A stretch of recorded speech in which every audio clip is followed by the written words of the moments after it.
Aron, gyntaf gyd, llongyfarchiadau enfawr ar cael dy enwi'n Capten ar Gymru unwaith eto. Sut deimlad oedd e pan gesti'r galwad ffôn o Rob Page gyda'r newyddion?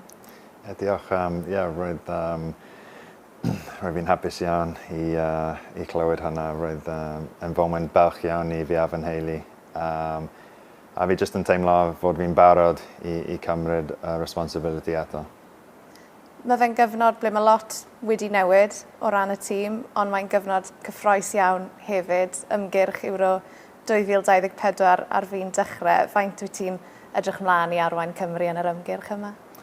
Wrth gwrs fi'n edrych ymlaen iddo fe. Mae pethau di newid tipyn bach, ond mae'n gyfle i'r chwaraewyr ifanc nawr i dangos beth maen nhw'n gallu wneud. A ni jyst methu aros nawr i dechrau campaign a gobeithio ni'n cael dechrau da. A dyma dy ail gyfnod i fel Capten Cymru, ond wrth gwrs ti wedi cyflawni cyment yn dy yrfa ers hynny. 2 Euros, Cwpan y Byd hefyd. Sut ti'n credu mae'r profiadau yna yn mynd i helpu ti yn yr ymgyrch yma fel Capten? Roedd fi'n ifanc iawn pryd roedd fi'n cael y tro gyntaf. A fi wedi dysgu sut gymaint dros y flynyddoedd. A dwi jyst yn teimlo'n barod i cymryd y responsibility eto a fi'n edrych ymlaen iddo fe.